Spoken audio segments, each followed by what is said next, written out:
Zaman Rasulullah, perang Badar itu terjadi pada bulan Ramadan. Khatamkan Al-Quran setiap malam. Kalau sudah masuk bulan Ramadan, beliau itu langsung meliburkan semua kegiatan-kegiatan atau kegiatan rutin, yaitu membaca kitab Malaikat Ridwan. Malaikat Ridwan ya Pak. Yang kemudian menyamar menjadi seorang tukang jahit.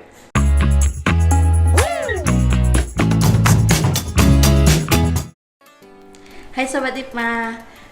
Sekarang Ripma lagi perdana untuk memulai podcast di tahun 2024 ini. Dengan saya, host Lulu Kereta ini dari semester 2 Prodi Sistem dan Teknologi Informatika. Dan bersama narasumber saya, Pak Fajar. Silakan Pak Fajar. Ya, saya dosen kewarganegaraan dari STI, Sistem Teknik Informatika. Oke, bagaimana Pak dengan puasanya kali ini Pak? Alhamdulillah sudah hari keberapa ini ya, sudah akhir-akhir Ramadan dan alhamdulillah insya Allah tetap semangat. Alhamdulillah ya Pak. Ibadah kita diterima oleh Allah. Amin, amin ya rabbal alamin. Mungkin ada keluhan Pak di selama puasa ini karena kan kita sekarang lagi ada ujian ya Pak, ujian tengah semester ya Pak. Mungkin ada keluhan dari dosennya Pak. Ya alhamdulillah sih selama bulan puasa ini justru dengan adanya kegiatan seperti UTS ini semakin menambah nilai ibadah kita semakin berkualitas di sisi Allah. Ya, semakin kita banyak beraktivitas, semakin banyaklah pahala mungkin ya Pak. Betul sekali, karena dulu di zaman Rasulullah perang Badar itu terjadi pada bulan Ramadan, justru berkali-kali lipat semangat dari umat muslim. Begitu juga bisa kita teladani hal tersebut. Oh, bukan, malahan kan katanya kan kalau tidur itu dapat pahala katanya kan. Berarti kan pikiran kita nih bermalas-malasan tuh udah sebagai pahala gitu ya Pak. Nah, ini yang kadang salah dipahami ya oleh umat muslim kita hari ini seperti itu ya. Iya. Itu ada yang mengatakan itu ada hadis dhaif seperti itu ya. Jadi sangat lemah. Justru dengan berpuasa kita harus lebih bersemangat lagi dalam melakukan aktivitas, terutama amal-amal ibadah dan juga hal-hal yang lain untuk kepentingan diri kita sendiri. Oh iya. Dan katanya Pak, di bulan puasa ini katanya di mana diturunnya Al-Qur'an. Bagaimana tuh Pak? Kira-kira tentang diturunnya Al-Qur'an ini? Ya. Al-Qur'an ini memang diturunkan ya di saat bulan Ramadan ya. Adalah salah satu saat di mana Al-Qur'an ini diturunkan kepada dan diwahyukan kepada Nabi Muhammad SAW. Sehingga bulan Ramadan ini juga dikenal dengan Syahrul Quran, yaitu bulan Quran. Sehingga para ulama ketika datangnya bulan Ramadan, mereka selalu menyempatkan diri ya untuk memperbanyak membaca Al-Quran. Nah, itu salah satu keutamaan bulan Ramadan, di mana turunnya Al-Quran di muka bumi ini yang diturunkan kepada Nabi Muhammad SAW. Jadi pantasan kita tuh sering kali kan di bulan Ramadan ini menargetkan untuk hatam Quran gitu kan, adanya tadarus setelah tarawih biasanya kan di musola gitu. Gimana tuh Pak tentang menghatamkan Al-Quran ini? Ya. Menghatamkan Al-Quran ini seringkali ya menjadi sebuah agenda rutin khususnya di bulan Ramadan. Ini pun juga banyak dilakukan oleh umat-umat terdahulu, para ulama, para sahabat ya. Karena ini adalah khusus bulannya Al-Quran, maka dianjurkan ya untuk kita membaca Al-Quran sebanyak-banyaknya. Kita contohkan saja beberapa sahabat dan juga istri Rasulullah, yaitu Sayyidah Aisyah ya. Beliau ketika bulan Ramadan ini menghatamkan Al-Quran setiap malam ya, hingga pagi sampai subuh ya, sampai terbitnya matahari. Itu yang beliau lakukan setiap hari selama bulan Ramadan. Begitu juga sahabat Nabi yang lain, yaitu Utsman bin Affan ya. Beliau ini menghatamkan Al-Quran di luar sholatnya itu setiap satu hari 1 kali hatam Al-Quran. Ya, itu dari kalangan sahabat. Di kalangan sahabat ya. Kalangan sahabat. Ada juga di kalangan para tabiin ya, setelah para sahabat itu seperti imam-imam besar, imam mazhab, ada Imam Maliki, Imam Hambali dan Imam Syafi'i. Itu juga luar biasa juga amalan-amalannya. Begitu juga Imam Malik ya, Imam Maliki itu kalau sudah masuk bulan Ramadan, beliau itu langsung meliburkan semua kegiatan-kegiatan atau kegiatan rutin, yaitu membaca kitab. Itu sudah diliburkan semua. Khusus ya beliau berfokus ke ngaji itu ya Pak. Ya, fokus untuk menghatamkan Al-Qur'an. Ya. Bahkan seperti Imam Hambali, Imam Syafi'i, beliau membaca Al-Qur'an ini bahkan sehari itu hatam 2 kali. Ya, jadi di siang hari dan malam hari. Ya. Jadi kalau kita akumulasikan, beliau ini hatam 30 kali ya. 60 kali. 60 ya, kali. 60 kali. Karena hatam. seharinya 2 kali hatam 2 ya kali Pak. hatam ya. Kalau 1 bulan kurang lebih 60 kali. 60 Nah, kali. ini luar biasa amalan Ya, dari para sahabat ini ya. Untuk mengistimewakan bulan Ramadan, khususnya adalah bulan Al-Qur'an ini, Syahrul Qur'an. Ya, ini mungkin kalau kita ini nggak ada apa-apanya gitu ya. Iya, Pak. Kalau kita ngomong hatam kadang ya maksimal 1 bulan itu sekali atau di bulan Ramadan ini ya. Iya, di bulan Ramadan ini karena kita menargetkan gitu ya. Iya. Itu paling rata-rata ya 1-2 kali. Kalau itu udah berat ulang banget tahun itu. ya. Iya.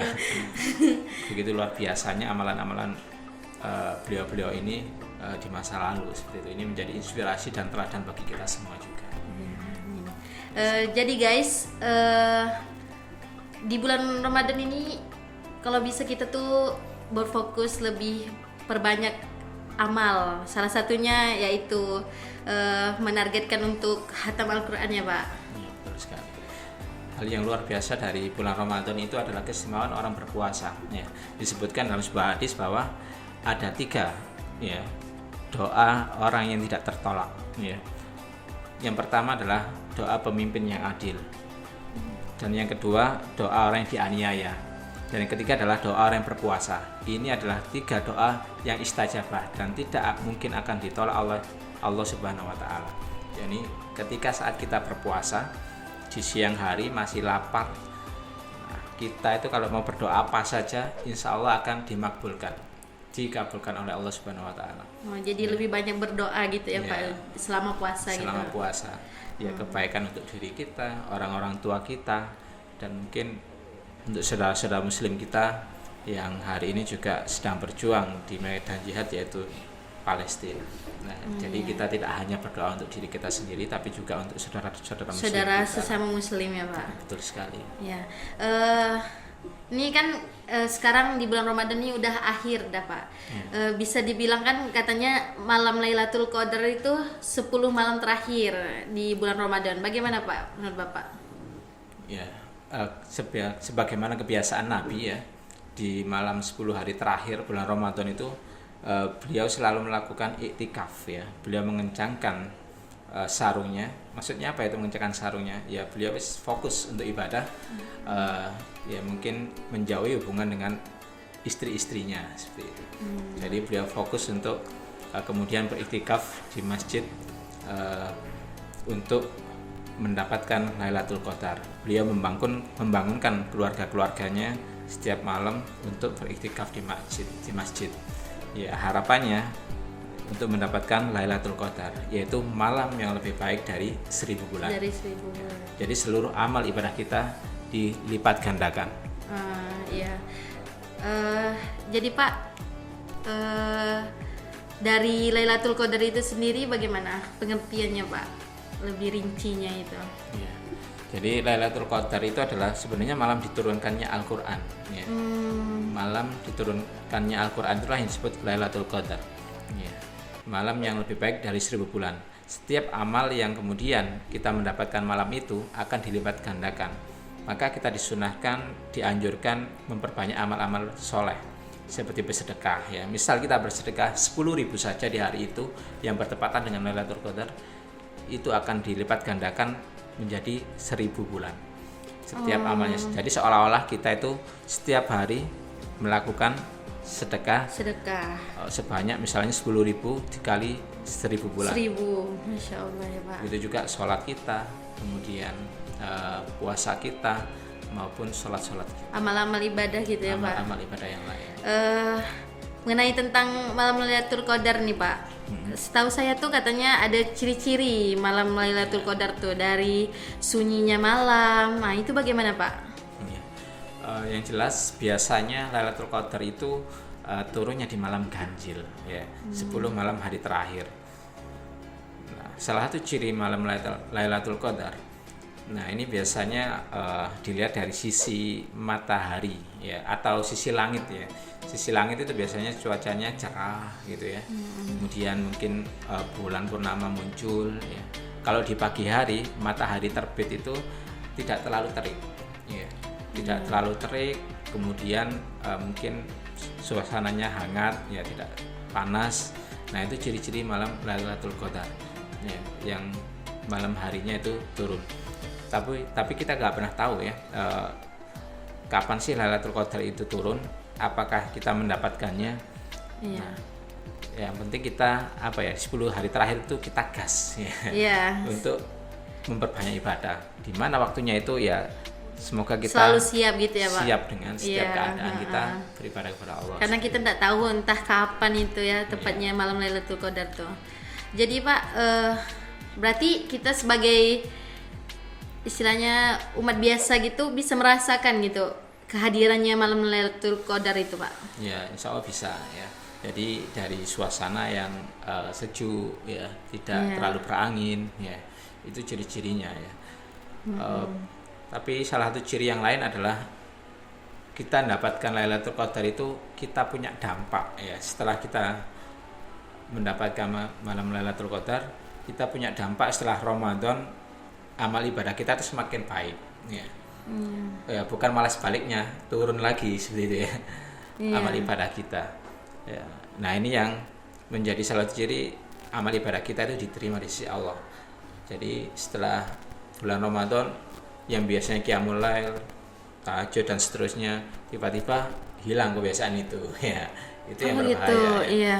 Nah, ini berarti ibadah kita belum merasuk selama bulan Ramadan kemarin. Kalau itu berlanjut dan istiqomah, nah ini adalah salah satu ciri diterimanya kita, dan termasuk bagian dari kita mendapatkan malam Lailatul Qadar.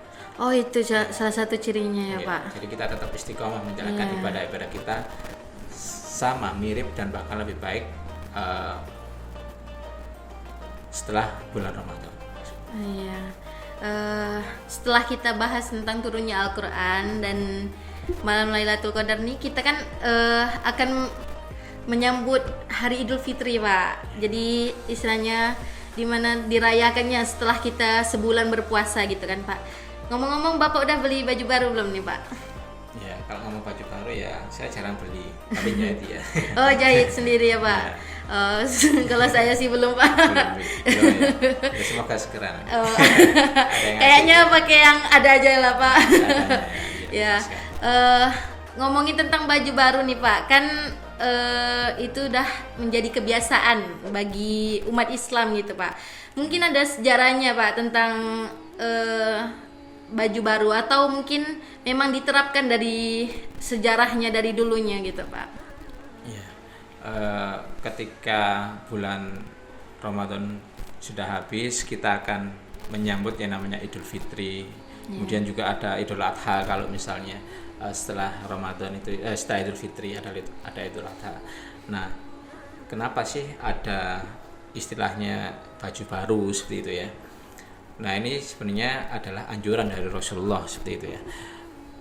Seperti diceritakan oleh Sayyidina Ali ya, Rasulullah menyuruh kami ya untuk mengenakan pakaian terbaik ya ketika datang atau ketika hari raya ya. Kita menggunakan pakaian yang terbaik, kemudian mengenakan wangi-wangian atau parfum ya. Nah, itu sunnah dari Nabi. Jadi Rasulullah itu menganjurkan seperti itu. Jadi sebenarnya tidak harus baju baru ya, tetapi adalah baju terbaik yang baju kita terbaik ya. Jadi tujuannya untuk apa ya? Menghormati hari raya tersebut, bagian dari rasa syukur kita, dan juga kita kembali suci dan bersih. Iya. Mungkin ada kisah tentang baju baru nih Pak. Ya, terkait dengan kisah baju baru ini ada kisahnya tentang anaknya Sayyidah Fatimah, yaitu putrinya Rasulullah. Putri Rasulullah. Nah, putri Rasulullah ini kan menikah dengan Sayyidina Ali ya. Iya. Nah, menikah kemudian punya 2 anak yang bernama yaitu Hasan dan Husain. Hasan dan Ya. Husain. Nah, Hasan dan Husain ketika itu ya, ketika Ramadan ya, atau menjelang Ramadan berakhir mau hari raya, ini melihat teman-teman atau anak-anak di Madinah itu mengenakan pakaian baru seperti itu. Nah, yang namanya anak-anak seperti itu ya, saya kok gak dibelikan ini. Iya. Nah, Kayak iri gitu iya, ya Pak, lihat Hasan dan temannya. Husain. Heeh, akhirnya apa, mengadu ke Fatimah, ke ibunya. ke ibunya. Ya. Ibu, wahai ibu, anak-anak di Madinah sudah mengenakan pakaian yang baru. Mengapa engkau tidak memberikan kami hal yang sama seperti itu? Iya. Ya, ya jadi namanya anak-anak pengennya yang baru seperti itu ya. Fatimah agak termenung ya mendengarkan hal tersebut ya. Ketika anak-anak mereka pergi ya, menangis seperti itu ya, menangis karena nggak mampu memberikan anak-anaknya baju yang baru ya. Bahkan sampai menjelang malam hari raya ya, mereka nagih lagi seperti itu. Iya. Ibu, kenapa ini kok saya belum diberikan? Kok belum baju yang ada baru, gitu belum ya, ada Pak? baju baru. Akhirnya Fatimah menjawab, wahai anak-anakku ya, baju baru kalian masih ada di tukang jahit seperti itu. Nah itu yang dikatakan ya.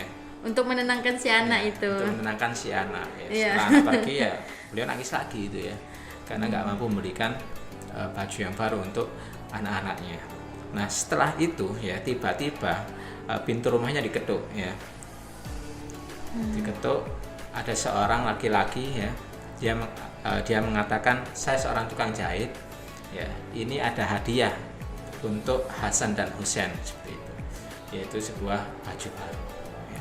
Akhirnya dibuka, beneran ada 2 baju baru, gamis maupun celana, bahkan ada sorban serta sandal yang baru ya. Melihat hal itu ya begitu bahagia Fatimah ya, dan tiba-tiba si laki-laki itu pergi. Fatimah belum pernah mengenalnya sama sekali, siapa orang itu pun nggak tahu siapa. Kaget ya Pak. Kaget. Ya. Akhirnya dipanggillah Hasan dan Husain ya, diberikanlah pakaian yang baru itu. Besok ketika hari raya dipakai oleh kedua anak tersebut ya, pakaian baju baru yang diberikan oleh penjahit tadi. Nah ketika itu Rasulullah datang ke rumah Fatimah dan menceritakan hal tersebut ya. Wahai Rasulullah, wahai ayahku, semalam ada seorang tukang jahit yang memberikan 2 pakaian baru untuk Hasan dan Husain. Terus Rasulullah bertanya, apakah engkau melihat orang itu? Iya, saya melihatnya. Apakah engkau tahu? Ya, dia adalah malaikat penjaga surga. Ya, Malaikat penjaga surga. dia adalah malaikat Ridwan. Malaikat Ya, Ridwan ya Pak. yang kemudian menyamar menjadi seorang tukang jahit. Jadi itu adalah hadiah pemberian dari malaikat Ridwan penjaga surga untuk Hasan dan Husain. Berarti malaikat Ridwan mendengar ketika Doa Fatimah dari ya. Fatimah, atau ucapan Fatimah. Iya, ucapan Fatimah. Itulah pakaian terbaik dari surga ya. Pakaian terbaik hari raya miliknya Hasan dan Husain. Miliknya Hasan dan Husain. Pemberian dari Langsung dari malaikat surga ya penjaga Pak. langit. Ih, Masya Allah. Berarti ini udah memang dari karena pakaian baru itu ya Pak. Istilahnya kita tuh bukan masalah dari barunya, tapi pakaian terbaik ya Pak. Ya, betul sekali. Jadi pakaian apapun yang terbaik dari diri kita, ya itu yang kita gunakan. Tidak perlu memaksakan, kalau nggak harus baru ya. Jadi esensinya adalah di situ adalah kita tetap memiliki apa ya? Kita memberikan yang terbaik dari diri kita, yaitu menjaga kesucian dan kebersihannya. Ya, Jadi bersih, nyaman di kita gitu ya Pak. Nggak itu harus esensinya, baru. tidak harus baru. Iya. Atau bahkan pakaian baru kita punya niat yang salah, akhirnya ada kecenderungan ingin pamer. Nah itu yang tidak diperkenankan ya. Dengan kata pamer itu ya Pak. betul sekali. Iya, kebanyakan kayak gitu Pak. Jadi sekarang nih bukan masalah untuk ngambil dari sukacitanya kita di hari Idul Fitri, tapi lebih ke pamer ke teman-teman itu Pak. Nah itu yang perlu kita hindari. Jadi ada sisi-sisi ria dengan pakaian Itu malah kita. hendak baik ya Pak. Nah ini yang merusak esensi dari Idul Fitri Idul Fitri itu sendiri, ya. Jadi kita tidak perlu memaksakan apa yang tidak kita miliki. Ya, kayak pamer-pamer outfit gitu ya Pak. Dan yang terpenting adalah apa? Pakaian itu harus menutup aurat. Oh iya. Walaupun baru. Ya percuma baru, bagus, tapi ndak nutup aurat tuh kayak apa ya? Ndak ada unsur Idul Fitrinya gitu ya Pak. Ya, betul. Jadi itu yang perlu kita jaga.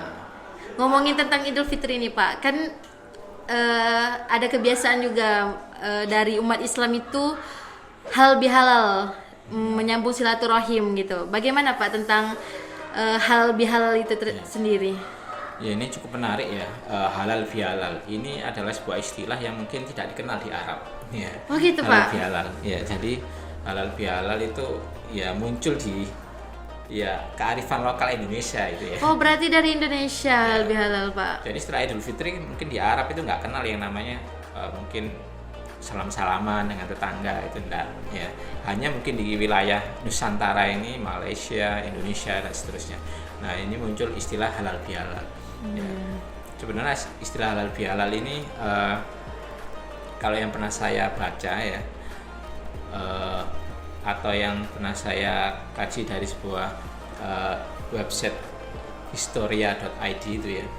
Nah ini sebenarnya sudah ada ya sejak zaman kolonial Belanda ya halal bihalal. Tapi kemudian lebih familiar ketika tahun 1948. Jadi ketika itu Bung Karno setelah Hari Raya Idul Fitri disarankan oleh seorang tokoh Nahdlatul Ulama Kiai Haji Wahab Hasbullah ya, salah satu tokoh NU ya. Nah, beliau menganjurkan agar diadakan sebuah pertemuan ya di istana untuk tokoh-tokoh politik ya. Ya, biar tokoh-tokoh politik ini bisa saling memaafkan ya. Karena waktu itu kan yang namanya politik kan suka berkonflik, seteru dan sebagainya. Nah, oleh Kiai Haji Wahab Hasbullah dianjurkan Bung Karno untuk mengadakan halal bihalal tadi, mengundang tokoh-tokoh politik itu tadi. Nah, disitulah adalah ajang saling maafkan di antara tokoh-tokoh tersebut.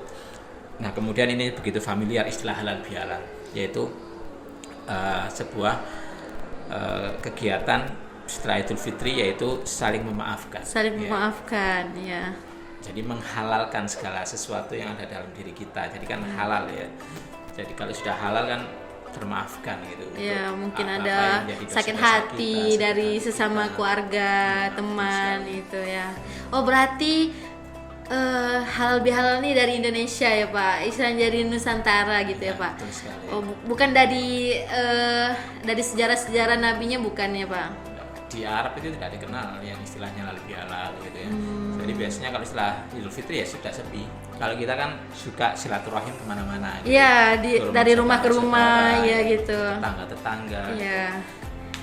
Ya ini adalah salah satu kearifan lokal yang luar biasa di masa dahulu seperti yang kita teruskan suatu hal yang baik. Karena setahu saya tuh Pak bukan hanya di Idul Fitri aja, hari rayanya orang Cina di Imleknya kan juga halal bihalal gitu kan mereka nyawan Pak, Ngasih pergi ke angpau. rumah keluarganya ngasih ampau. Jadi tuh kalau dipikir-pikir memang dari Indonesianya aja Iya. kita ngadakan halal bihalal ini. Oh gitu. Jadi guys, dari sekian banyak percakapan kita nih Pak, ternyata bulan puasa itu banyak sekali keutamaannya ya Pak, banyak sekali kemuliaannya di bulan Ramadan ini. Dan di bulan Ramadan ini semua amalan itu pahalanya dilipat gandakan ya Pak. Semua yang sunnah dilipat gandakan, termasuk yang wajib tambah besar lagi pahalanya. Iya, jadi guys kedepannya kalau bisa kita perbanyak beribadah gitu, lebih lagi di bulan Ramadan ini ya Pak. banyak berbagi gitu ya Pak. Terima kasih Pak udah mengisi podcast perdana dari Lipma ini Pak. Ya, sama-sama. Semoga bisa terus berbagi. Amin amin. Oke guys, sekian dari kami. Assalamualaikum warahmatullahi wabarakatuh. Waalaikumsalam warahmatullahi wabarakatuh.